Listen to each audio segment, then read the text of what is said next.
사랑하고 사랑하며 사랑하고 사랑하는 성도님들 평안하셨습니까? 창세기 1장 말씀을 같이 한번 보겠습니다. 1장 27절과 28절을 같이 한번 읽도록 하겠습니다. 창세기 1장 27절과 28절입니다. 27절, 28절 같이 읽겠습니다. 시작.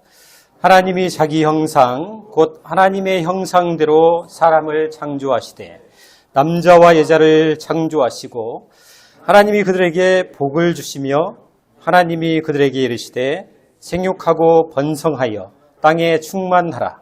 땅을 정복하라. 바다의 물고기와 하늘의 새와 땅에 움직이는 모든 생물을 다스리라 하시니라. 말씀을 잠깐 놓고서 미술 이야기를 좀 하고자 합니다. 우리가 미술을 잘 몰라도 한 번쯤은 들어봤을 법한 이름이 하나 있습니다. 17세기 네덜란드의 화가인데요.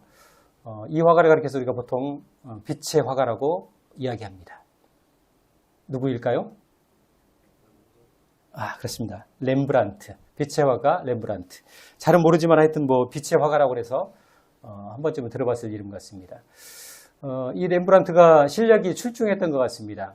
비교적 젊은 나이에 일찍 명성을 얻습니다. 그리고 명문가의 딸과 결혼하면서 부와 명예를 동시에 갖게 됩니다. 그래서 그랬는지 이 렘브란트가 젊은 시절을 매우 화려하고 방탕한 삶을 살게 됩니다. 근데 그것도 잠깐이죠. 중년이 됐을 때 4명의 아이를 순차적으로 잃습니다. 그리고 사랑하는 아내를 잃고 결국에는 재정적으로 파산까지 합니다. 그리고 비참한 그 말년을 보내게 됩니다. 근데 이 렘브란트라는 이 사람이 모든 것을 잃고서 그의 생애 마지막 시간에 그렸던 그림이 뭐냐면은 누가복음 15장에 나오는 탕자 이야기입니다. 돌아온 탕자 이야기를 몇 개의 그림으로 남깁니다. 렘브란트가 생전에 그런 얘기를 했다고 그래요. 마치 내 생애가 나의 모습이 하나님 앞에서 이 탕자의 모습과 같다. 이런 얘기를 많이 했다고 합니다. 오늘 성도님들께 제가 그 렘브란트가 그 생애 마지막에 그렸던 누가복음 15장의 탕자 이야기 중에 하나의 그림을 제가 소개를 해드리겠습니다. 앞에 이렇게 딱 띄워드리면 좋은데 그것보다 제가 그 그림을 한번 읽어드리겠습니다. 어떤 그림이냐면은 둘째 아들이 아버지를 떠나는 장면이에요. 요즘에 이제 그 유튜브에 개인 방송들을 많이 합니다. 근데 그 개인 방송 중에 그림 읽어주는 남자, 그림 읽어주는 여자 이런 방송들이 요즘에 유행하더라고요. 제가 그 그림을 읽어드리겠습니다. 마음으로 한번 이렇게 그려보시면 좋을 것 같습니다. 거실 한쪽에 책상이 하나 놓여 있습니다. 그 책상 앞에 탕자의 아버지가 한 손에 펜을 들고 앉아 있습니다. 그리고 그 책상 위에는 문서가 하나 놓여 있는데 그 문서는 상속문서입니다. 아버지의 모든 재산을 두 아들에게 각각 상속한다. 이런 내용이 거기 적혀 있습니다. 근데 아버지는 그 상속문서를 놓고서 펜을 들고 초점 없는 눈으로 허공을 응시하고 있습니다. 아버지는 알고 있는 것이죠. 내가 여기에 이 문서에 서명을 하는 그 순간 아들이 집을 떠날 것이고 얼마 지나지 않아 아들은 불행해질 것을 아버지는 알고 있습니다. 그렇다고 아들을 억지로 집에 붙들어 놓은들 그 마음까지 붙들 수 있는 것은 아니었습니다. 아버지가 고뇌하고 있는 그 순간에 그 옆에 둘째 아들이 서 있습니다. 둘째 아들은 발에 긴 부츠를 신고 멋진 옷을 입고 머리에는 새 깃털이 달린 화려한 모자를 쓰고 있습니다. 그러면서 아버지가 쥐고 있는 그 펜을 쥔 그 손을 둘째 아들이 잡고서 마치 자기가 서명을 할 것처럼 아버지의 서명을 재촉하고 있습니다. 그리고 두 부자가 그러고 있는 사이에 그 뒤에 큰아들이 매서운 눈초리로 두 사람을 지켜보고 있습니다. 혹시 아버지가 내 몫까지, 내 재산까지 둘째 아들에게 상속하는 것이 아닌가 감시하고 있는 것입니다. 그렇게 세 부자가 모여있는 이 거실에 거실 문이 활짝 열려 있고 그 밖에는 말 한 마리가 떠날 채비를 다 갖추고 대기하고 있습니다. 누구의 말일까요, 성도님들? 둘째 아들의 말일 것입니다. 그림이 대충 그려지시나요? 렘브란트가 이 그림을 그렸습니다. 누가복음 15장은 이 장면을 이렇게 묘사하고 있습니다. 둘째 아들이 재물을 다 모아가지고 먼 나라에 가. 그냥 이웃 지방도 아니고 이웃 나라도 아니고 먼 나라로 갔대요.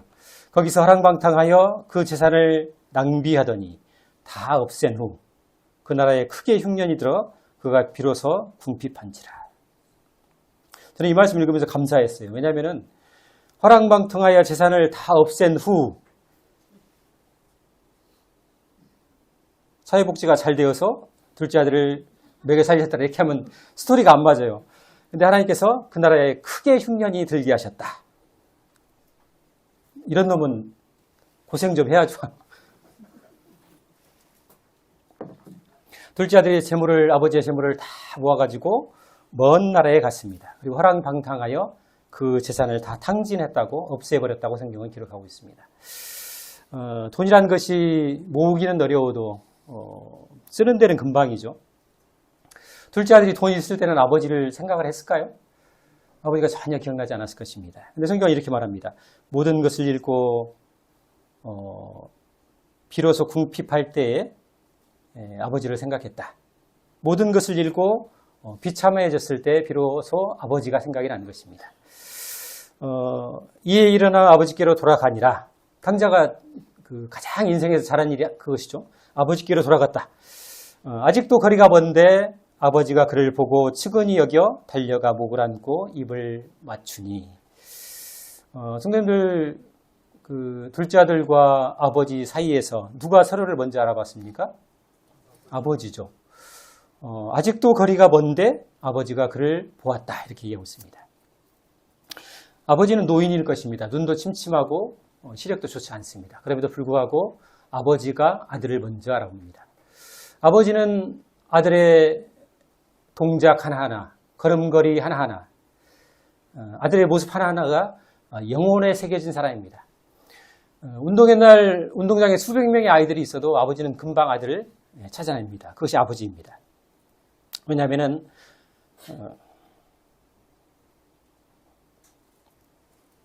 아버지에게 있어 아들은 영혼에 새겨진 존재이기 때문에 그렇습니다. 탕자 이야기는 하나님과 우리의 관계를 가장 잘 보여주는 이야기라고 생각이 됩니다. 사실은 이 이야기는 다른 이야기가 아니고 우리 이야기죠. 우리가 창세기 1장 27절을 읽었습니다. 성도님들. 1장 27절을 보시면은 하나님이 자기 형상, 곧 하나님의 형상대로 사람을 창조하시되 남자와 여자를 창조하시고 하나님이 그들에게 복을 주셨다. 이렇게 얘기하고 있습니다. 창세기 1장은 하나님에게 있어 사람이 누구인가, 하나님에게 있어 사람이 어떤 존재인가를 우리에게 말해주고 있습니다. 더 나아가서 궁극적으로 나라는 존재가 하나님 앞에서 누구인가, 하나님 앞에서 나는 누구인가, 이 실체를 창세기 1장이 말해주고 있습니다. 성도님들, 하나님께서 사람을 지으시고 가장 먼저 하신 일이 있습니다. 그 일이 무엇일까요? 28절에 나와 있습니다. 28절 한번 보십시오. 하나님께서 사람을 지으시고 가장 먼저 하신 일이 하나님이 그들에게 복을 주시며, 인간의 출발은 축복입니다. 복으로 시작하고 있습니다. 하나님께서 사람을 복된 존재로 지으셨고 매우 특별한 존재로 창조하신 것을 볼 수가 있습니다. 창세기, 한자로 보게 되면 이 창세라는 표현은 지을 창자에 세상 세자를 쓰고 있습니다. 세상을 지은 이야기죠. 하나님의 창조에는 하나님의 영광과 하나님의 사랑이 드러나 있습니다. 우리가 어떤 그 예술 작품을 보게 되면은 이 예술 작품에는 그 사람의 철학과 그 사람의 능력이 나타나 있죠. 그처럼 이 천지창조, 하나님이 만드신 이 세계 안에는 하나님이 얼마나 전능하신 분인가, 하나님이 얼마나 광대하신 분인가, 하나님이 얼마나 세밀하시고 낭만적이신가. 우리가 그 4월의 꽃을 보잖아요, 성도님들. 우리 하나님이 얼마나 낭만적이신 분입니까? 그리고 얼마나 조화롭고 질서의 하나님이신가를 우리가 볼 수가 있는 것입니다. 하나님의 이 창조에는 하나님의 깊은 사랑과 신실하심이, 사람을 향한 깊은 사랑과 신실하심이 담겨 있는 것입니다. 성도님들 질문을 드려서 죄송합니다만 혹시 성도님들 그 하나님께서 6일 동안 세상을 창조하셨는데 그 순서를 혹시 기억하고 계시나요? 좀 어렵죠? 하나님께서 우리를 위해서 6일 동안 심혈을 기울이시고 사랑으로 지으신 세계입니다. 우리가 지금 보고 있는 세계가. 혹시 집을 지어보신 경험이 있으신지 모르겠습니다. 성도님, 우리가 집을 지을 때 집을 먼저 짓습니까? 아니면은 거기에 들어갈 살림살이를 먼저 삽니까? 집을 먼저 지어야겠죠. 모든 일에 순서가 있습니다. 어떤 아버지가 야, 이제 전세 이사 다니는 것도 지긋지긋하다. 집을 하나 짓자. 해가지고 땅을 마련하고 이제 집을 짓기로 했어요. 허허벌판에 아무것도 그 기초도 한 적이 없고 벽돌 한 장도 올리지 않았습니다. 근데 그 다음날 그 아버지가 화물차에다 뭘 잔뜩 싣고 왔어요. 이게 뭐예요? 세일하길래 가구랑 냉장고, 세탁기, 에어컨 다 사왔다. 비싼 걸로 사왔어. 이제 갖다 놨어요. 그런 아버지와 그런 남편과 사는 아내와 자식들은 얼마나 피곤하겠습니까? 비라도 오면 어떻게 하겠어요? 야, 비 온다. 비닐이 씌우게 빨리 와라 하고 난리가 나겠죠. 먼저 집을 짓고 살림살이를 채워가야 합니다. 그것이 순서입니다. 먼저 공간과 영역을 만들고 그 다음에 그 공간을 조화롭게 채워가는 것이 순서입니다. 우리 하나님의 창조의 순서도 마찬가지입니다. 먼저 3일 동안 하나님께서 이 공간과 영역을 만드시고 나머지 3일 동안 그 공간을 아름답게 채워 가십니다. 성도님들, 하나님의 창조의 순서를 한번 기억하셨으면 좋겠습니다. 창조의 순서를 기억하시기 전에 먼저 좀 상기해야 될 게 있는데, 우리가 학창 시절에 과학 시간이나 생물 시간에 식물 생장의 3요소에 대해서 배운 적이 있으실 겁니다. 죄송합니다. 무리한 얘기를 꺼내서. 하여튼 식물이 살아가는 데 있어서 가장 필요한 3요소가 있다는 것입니다. 자, 위에서부터 순차적으로 하면 이렇습니다. 첫 번째 빛이 있어야 되고, 두 번째 물이 있어야 되고, 세 번째 토양이 있어야 됩니다. 자, 빛과 물과 땅이 있어야 된다. 이것은 생명의 근원이기도 합니다. 식물이 살아가는 데 있어서 이 세 가지 요소가 필수 불가결하다. 이런 얘기를 하고 있는 것이죠. 다시 한번요. 뭐가 있습니까?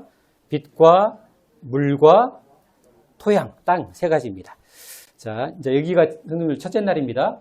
여기는 둘째 날이고 여기가 셋째 날입니다. 그리고 그 밑에 넷, 다섯, 여섯째 날 할 겁니다. 자, 하나님께서 첫째 날 뭘 만드셨냐면은 빛을 만드셨습니다. 그죠? 둘째 날은 뭘 만드셨을까요? 둘째 날이 조금 어려운데요.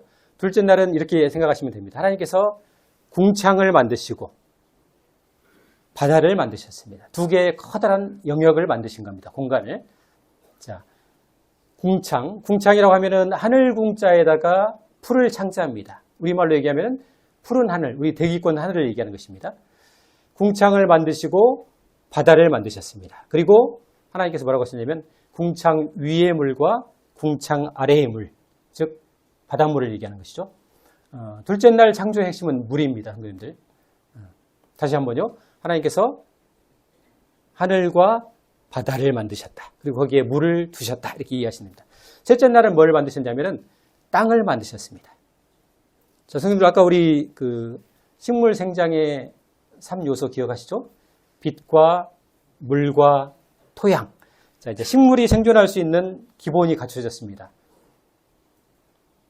그래서 하나님께서 이 셋째 날 땅을 만드시고 바로 무엇을 만드셨냐면은 그 땅에 풀과 나무가 나게 하십니다.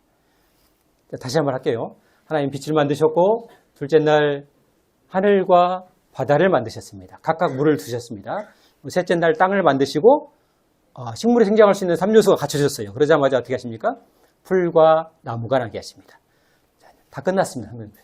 이제 그 나머지 4, 5, 6은 넷째 날, 다섯째 날, 여섯째 날은 이제 채우면 끝나요. 첫째 날 하나님이 뭘 만드셨다고 그랬죠? 빛을 만드셨습니다. 빛을 만들었다는 얘기는 뭐냐면은 집을 지을 때 전기를 끌어왔다 이렇게 이해하시면 좋습니다. 전기를 끌어왔다고 해서 바로 그 불이 비춰지는 건 아니죠. 뭘 달아야 됩니까? 형광등을 달아야 됩니다. 그래서 하나님께서 이 빛을 밝힐 수 있는 발광체, 해와 달과 빛을 넷째 날 만드십니다. 자, 그리고 둘째 날 뭐가 있었습니까? 궁창과 바다가 있었죠. 근데 하나님 보셨을 때 이 궁창이 너무 허전하셨던 것 같아요. 텅 비어 있어서. 그래서 뭘 만드시냐면 다섯째 날 새들을 만드십니다. 바다를 보니까 바다도 텅텅 비어 있으니까 하나님께서 물고기를 만드십니다. 그래서 다섯째 날에는 새와 물고기를 만드십니다. 자, 셋째 날 하나님이 뭘 만드셨다고 그랬죠? 네, 땅을 만드시고 풀과 나무를 만드셨다고 그랬죠. 근데 하나님 보셨을 때 이 풀과 나무가 너무 좀 움직이지 않고 정적이기 때문에 뭔가 좀 역동성을 줘야겠다 이렇게 생각을 하신 것 같아요. 그래서 그 땅에 동물들을 여섯째 날 만드신 것입니다. 복습 안 해도 되겠죠, 선생님들. 예. 하나님께서 모든 원리, 공간과 영역을 만드시고 그 이후에 그 공간을 조화롭게 채워가시는 우리 하나님이신 것을 볼 수가 있습니다. 우리 하나님은 질서의 하나님이십니다. 하나님께서 모든 것을 준비하십니다. 먹을거리를 준비하셨고 놀거리도 준비하시고 볼거리도 다 준비하시고 그것을 조성하신 이후에 마지막으로 사람을 창조하십니다. 그래서 모든 창조의 핵심과 목적을 보게 되면 모든 것이 사람에게 맞춰져 있는 것을 볼 수가 있습니다. 창세기 1장을 보게 되면 하나님이 얼마나 사람을 사랑하시고 존귀히 여기셨는가를 볼 수가 있습니다. 저는 특별히 창세기에서 좋아하는 말씀 중에 이 말씀을 정말 좋아합니다. 창세기 2장에 보시면 하나님께서 이렇게 말씀하십니다. 여호와 하나님이 땅에서 보기 아름답고 먹기에 좋은 나무가 나게 하시니 여호와 하나님이 그 땅에서 보기에 아름답고 먹기에 좋은 나무가 나게 하셨다. 요즘에 선생님들 송동 이쪽으로 가시다 보면은 그 밭에 분홍색 꽃이 피어 있습니다. 무슨 꽃일까요? 복숭아 꽃이 피어 있습니다. 그 꽃이 얼마나 아름답습니까?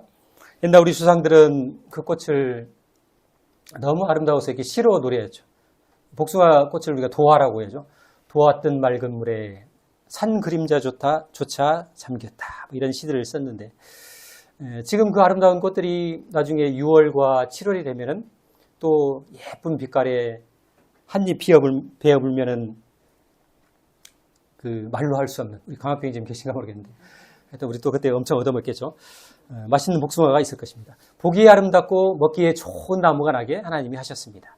이것이 사람을 향한 하나님의 사랑인 것을 우리가 알 수가 있습니다. 다시 27절로 한번 돌아가 보겠습니다. 창세기 1장 27절. 하나님이 자기 형상 곧 하나님의 형상대로 사람을 창조하시되 남자와 여자를 창조하시고 하나님께서 사람을 하나님의 형상을 닮은 존재로 창조하셨습니다. 영원하시고 거룩하시고 온 우주의 주인이신 이 하나님께서 자기를 닮은 존재로 사람을 창조하셨다고 하는 것입니다. 그래서 인간이 누구인가? 인간이 누구인가를 말해주는 가장 중요한 대답은 하나님의 형상을 닮은 존재이다. 이렇게 말할 수 있습니다. 그리고 더 나아가서 나는 누구인가? 나라는 존재는 누구인가? 시험 보면 맨날 떨어지고 면접 보면 떨어지고 별 볼 일 없는 것 같고 이제는 늙어서 나이가 들어서 쇠약해지고 무릎도 아프고 연약하고 서글픈 인생을 사는 것 같은 나라는 존재는 누구인가? 이 질문 앞에서 우리가 가장 올바르게 대답할 수 있는 것은 나는 하나님의 형상을 닮은 존재이다. 하나님을 닮은 존재이다. 이렇게 말하는 것이 가장 올바른 대답이라고 생각이 됩니다. 성도들, 사람이 하나님을 닮았다, 하나님의 형상을 닮았다는 의미가 무슨 의미일까요? 제가 이것을 찾아보려고 그 주석이나 이런 것들을 찾아봤더니 그 성경학자들은 사람이 하나님의 형상을 닮았다는 것을 그 철학적이고 신학적으로 풀이를 해놨는데 뭔 말인가 하나도 모르겠어요. 저는 읽으면서도. 근데 이것은 철학적이고 신학적인 표현이 아닙니다. 우리 창세기 1장 말씀을 한 번 더 보겠습니다. 1장 26절 말씀을 한번 보겠습니다. 1장 26절. 하나님이 이르시되 우리의 형상을 따라 우리의 모양대로 우리가 사람을 만들고. 자, 이게 주목하셔야 될 두 개의 단어가 있습니다. 형상이라는 단어와 모양이라는 단어가 나옵니다. 하나님께서 우리의 형상을 따라 우리의 모양대로 사람을 만들자 이렇게 하시죠. 자, 이게 손을 놓고 5장 3절 말씀, 창세기 5장 3절 말씀을 한 번 더 보시겠습니다. 창세기 5장 3절. 아담은 130세에 자기의 모양 곧 자기의 형상과 같은 아들을 낳아 이름을 셋이라 하였고. 자, 여기도 아까 우리가 창세기 1장에서 읽었던 모양과 형상이란 단어가 나오고 있습니다. 그리고 뭐라고 그랬습니까? 같은 아들을 낳았다 이렇게 표현하고 있죠. 아까 우리가 1장에서 읽었던 이 모양, 형상, 그리고 우리가 5장 3절에서 보고 있는 이 모양, 형상, 이 단어가 각각 히브리어로 같은 단어를 쓰고 있습니다. 동일한 단어를 쓰고 있는 것입니다. 그래서 사람이 하나님의 형상을 닮았다는 의미는 철학적이고 신학적인 의미가 아니라 이것은 하나님께서 사람을 하나님의 자녀로 만드셨다고 말할 수 있는 것입니다. 이것은 쉬운 내용이고 단순한 내용입니다. 복음서에 보시면은 우리 주님께서 제자들에게 기도를 가르치신 적이 있습니다. 그러면서 기도의 첫머리에 뭐라고 얘기하십니까? 하늘에 계신 우리 아버지요. 하나님을 부를 때 하나님을 우리 아버지라고 부르고 있는 것을 볼 수가 있습니다. 하나님께서 하나님의 형상과 하나님의 모양대로 하나님을 닮은 존재로 사람을 창조하셨다는 것은 사람을 하나님의 자녀로 창조하셨다는 것을 우리가 알 수가 있습니다. 성경에 보시면은 성경에서 천사들을 가리킬 때 굉장히 굉장한 표현들을 쓰고 있습니다. 천사를 지칭할 때 이런 표현을 씁니다. 거룩한 천사들 혹은 하나님의 사자들. 심지어는 천사를 가리켜서 욥기에서는 하나님의 아들들이라는 표현도 쓰고 있습니다. 그러나 거룩한 천사들도 능력이 많은 천사들도 하나님의 형상을 따라 지음받은 존재는 아닙니다. 온 우주 가운데 오직 사람만이, 오직 인간만이 하나님의 형상을 따라 지음받은 존재인 것을 우리가 알 수가 있습니다.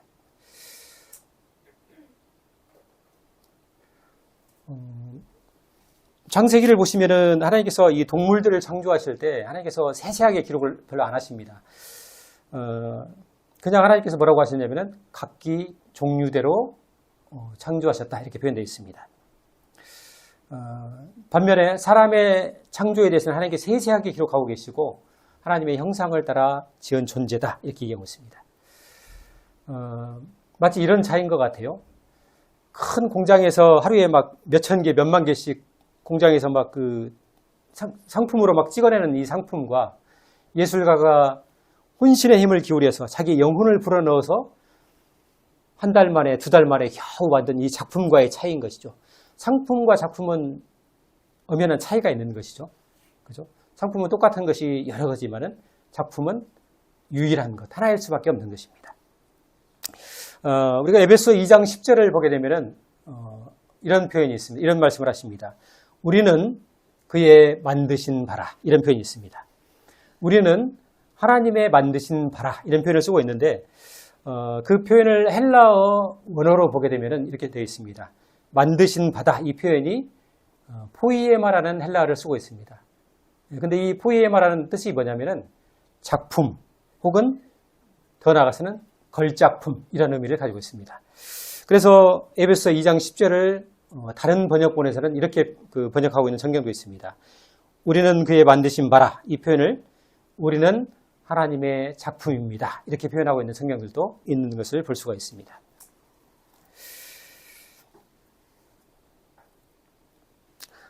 하나님께서 에베소서 이사야서 43장에서 이렇게 말씀을 하십니다. 네가 내 눈에 보기에 보배롭고 존귀하며 내가 너를 사랑하였다. 이렇게 표현하고 있습니다. 하나님께서 하나님 눈에 보시기에 사람이 보배롭고 존귀하다고 얘기하십니다. 그리고 내가 너를 사랑했다. 이렇게 얘기하고 있습니다. 그래서 성도님들, 우리가 다른 사람을 바라볼 때에 나도 물론 하나님 앞에서 존귀하지만은 다른 사람도 하나님 앞에서 존귀한 사람입니다. 그래서 창세기 9장에 보시면 하나님이 이렇게 말씀하십니다. 다른 사람의 피를 흘리면 그 사람의 피도 흘릴 것이니 이는 하나님이 자기 형상대로 사람을 지으셨습니다. 무슨 말씀입니까? 사람이 하나님의 형상대로 지음받은 다른 사람을 해하거나 무시하거나 살해하게 되면, 죽이면 하나님께서 반드시 심판하시겠다고 이야기하고 있는 것입니다. 심지어는 이런 말씀도 하십니다. 출애굽기 21장에 가면은 이런 말씀을 하나님이 하십니다. 소가, 풀을 뜯는 소입니다. 소가 남자나 여자를 받아서 죽이면 그 소는 반드시 돌로 쳐서 죽일 것이요. 원래 동물들은 하나님의 심판의 대상이 아닙니다. 왜냐하면 동물들은 본성에 따라 움직이는 그 존재이지 그 선악을 분별할 수 있는 존재가 아닙니다. 저 사람이 우리 아버지를 그때 죽여서 잡아먹었어. 소고기 해먹었어. 내가 복수할 거야 하면서 막 소가 원한을 품고 사심을 품지 않습니다. 소는 그냥 본능에 따라서 사는 존재예요. 그럼에도 불구하고 하나님께서 사람을 죽인 소는 반드시 돌로 쳐서 죽이라고 말씀하고 있는 것을 보게 됩니다. 하나님께서 하나님의 형상을 따라 지음받은 존재를 얼마나 존귀하고 보배롭게 여기시는가를 우리가 볼 수가 있습니다.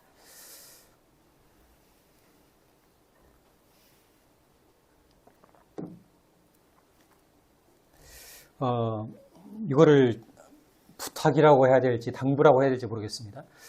성경을 읽다 보면은 하나님께서 사람에게 부탁하신다? 부탁이라고 좀 하기도 그렇습니다. 하나님은 그냥 만왕의 왕이시고 만주의 주이십니다. 그냥 명령하시면 되거든요. 우리에게 해라, 하여라 하시면 되거든요. 근데 하나님께서 아무리 이 말씀을 읽어봐도 그 명령은 아니신 것 같고 부탁이라고 하기도 그렇고 당부라고 하기도 좀 그렇습니다. 예를 들자면 이렇습니다. 잠언 19장에 이런 말씀을 하십니다. 가난한 자를 불쌍히 여기는 것은 여호와께 구워드리는 것이니 그의 선행을 그에게 갚아주시리라. 성도들, 이게 명령입니까? 부탁입니까? 당부입니까? 가난한 자를 불쌍히 여기는 것은 여호와께 구워드리는 것, 여호와께 돈을 빌려드리는 것과 똑같아요.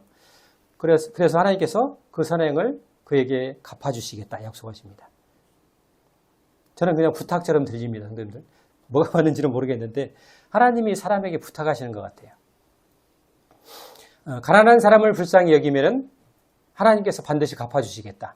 하나님께서 스스로 채무자가 되시는 것을 볼 수가 있습니다. 하나님께서 구약 성경에서 끊임없이 사람들에게 부탁을 하십니다. 누구를 부탁하시나요? 고아와 과부, 나그네와 레위인, 빚진 자와 종된 자와 병든 자와 장애인과 가난한 사람에 대해서 끊임없이 그들을 돌보고 배려하고 사랑할 것을 우리에게 당부하고 있습니다. 그리고 그 말씀을 하시면서 하나님이 늘 덧붙이시는 말씀이 있습니다. 이렇게 하라고 하시면서 나는 여호와라, 나는 여호와다, 이런 말씀을 하십니다. 이게 무슨 의미일까요? 하나님께서 자기 이름을 걸고 부탁하고 있는 것입니다. 하나님께서 지켜보실 것이며 그 일에 대해서 보상하시겠다. 하나님께서 자기의 거룩한 이름을 걸고 그 일을 당부하고 있는 것입니다. 신약 성경에 오면은 그 부탁이 없어졌을까요, 성도님들? 마태복음 25장에서 이렇게 얘기하시죠.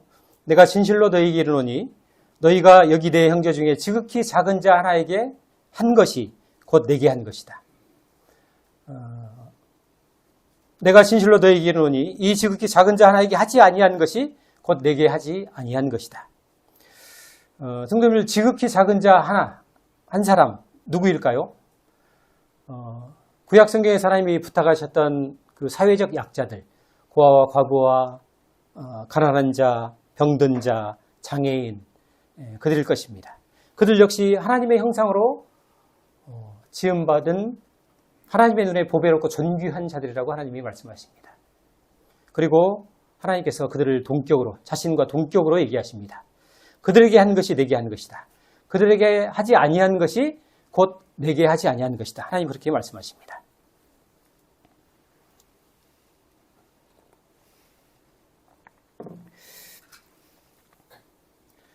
사람은 우리가 어떤 모양을 하고 있든지 간에 하나님의 거룩한 형상을 닮은 존재입니다. 근데 인간이 우리가 하나님을 떠나고 타락하면서 하나님의 형상으로서의 영광이 가리워지게 됩니다. 로마서 3장이 이것을 얘기하고 있죠. 모든 사람이 죄를 범하였음에 하나님의 영광에 이르지 못하더니 이렇게 얘기하고 있습니다. 근데 이 표현을 좀 다른 성경은 이렇게 말하고 있습니다. 모든 사람이 죄를 지었기 때문에 하나님이 주셨던 본래의 영광스러운 모습을 잃어버렸습니다. 모든 사람이 죄를 지었기 때문에 하나님이 주셨던 본래의 영광스러운 모습을 잃어버렸습니다. 이렇게 표현하고 있습니다. 하나님이 우리에게 하나님의 형상을 닮은 그 영광스러운 것을 주셨는데 우리가 죄 때문에 그것을 잃어버렸죠. 예수님께서 이 땅에 오셔서 우리를 구원하신 목적은 단순히 우리를 죄에서 구원하시기 위한 것뿐만 아니라 우리에게 하나님의 형상, 그 거룩한 형상을 다시 하나님의 형상의 위치를 다시 회복하셨다는 의미를 가지고 있습니다. 자, 선생님들 한번 따라서 해주시면 감사하겠습니다. 예수 그리스도는 보이지 아니하는 하나님의 형상이시요. 자, 예수 그리스도는 누구라고 했습니까? 하나님의 형상이다. 그랬죠. 예수 그리스도는 하나님의 형상이십니다. 그죠? 이제 로마서 8장 말씀을 한번 같이 열어서 보시겠습니다. 로마서 8장.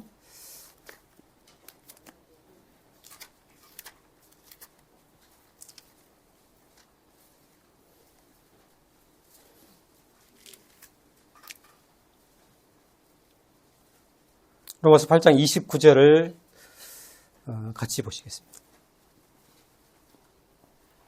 로마서 8장 29절 같이 한번 읽겠습니다. 로마서 8장 29절 시작.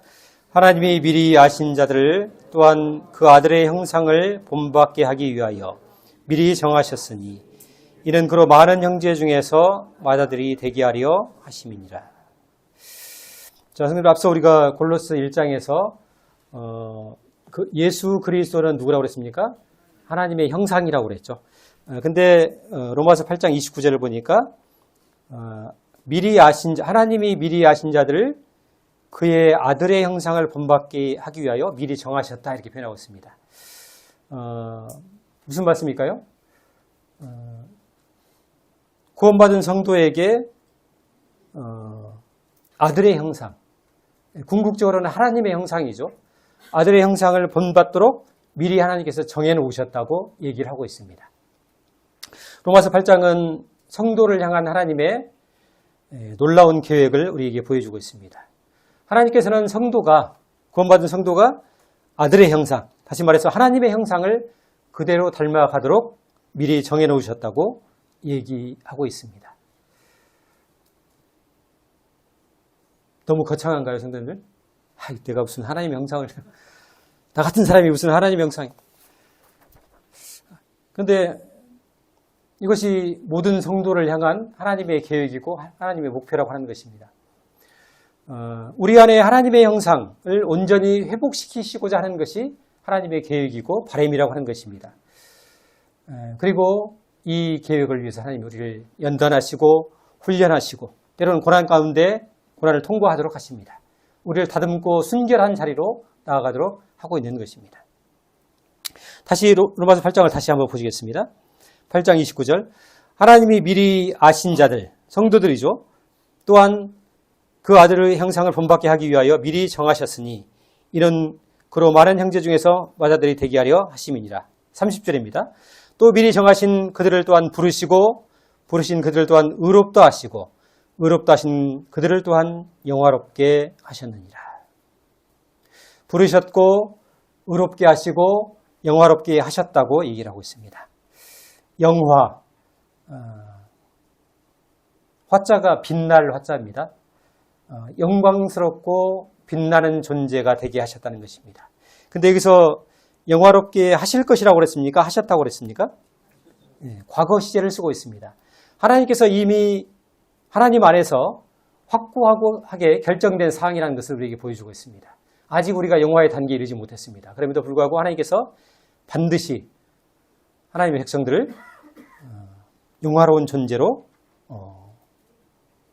그 자리에 서게 하시겠다고 말씀하고 있습니다. 성도님들 자기 자신을 한번 돌아보아 주시기 바랍니다. 나는 누구일까요? 나는 누구인가? 우리가 인생을 살아가면서 거친 풍랑을 만나고 거친 광야를 만나게 되면 도대체 난 누구인가? 이런 질문을 던지게 됩니다. 나는 누구인가? 하나님께서는 한사코 우리가 하나님의 형상을 닮은 보배롭고 존귀한 존재라고 말씀하고 있습니다.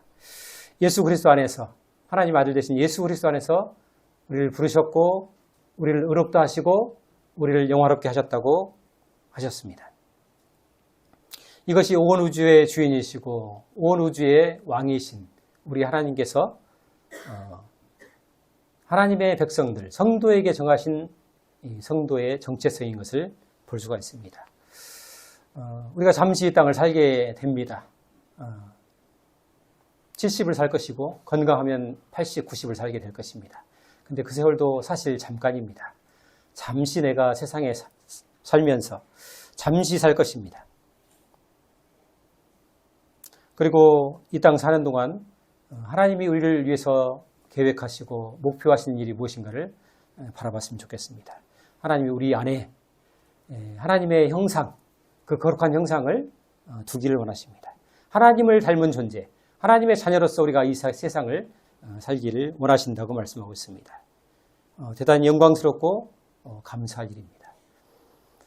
그래서 주님께서 우리에게 항상 기뻐하라, 범사에 감사하라. 이 땅의 모든 수고와 눈물과 고통을 다 차치고라도 우리가 기뻐하고 감사할 이유가 여기에 있다고 말씀하시는 것이라고 생각이 됩니다. 나는 하나님의 형상이다. 거룩하시고 존귀하신 하나님의 형상이다. 이런 마음으로 인생을 사셨으면 좋겠습니다. 다윗이 그 시편 8편에서 시를 노래했어요. 원래 이 시편 8편의 제목은 뭐냐면은 히브리어 제목은 뭐냐면 별이 총총한 밤의 노래입니다. 우리식으로 얘기하면은 별이 빛나는 밤이에요. 그래서 시편 8편을 묵상하실 때는 이런 대낮에 읽으시면 안 됩니다. 한 밤에 별이 하늘에 가득 떴을 때 그때 시편 8편을 읽으시면은 그야말로 아름답습니다. 다윗이 이렇게 얘기하죠.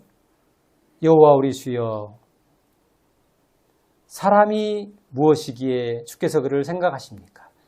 사람이 인자가 무엇이기에 주께서 그를 돌보십니까? 이렇게 이야기를 합니다. 말씀을 정리하도록 하겠습니다. 우리 예배 찬송가 374장을 부르시면서 하나님 우리를 얼마나 사랑하시고 존귀하게 여기시는가를 함께 보았으면 좋겠습니다. 우리 예배 찬송가 374장을 부르시면서 말씀을 마치도록 하겠습니다. 감사합니다.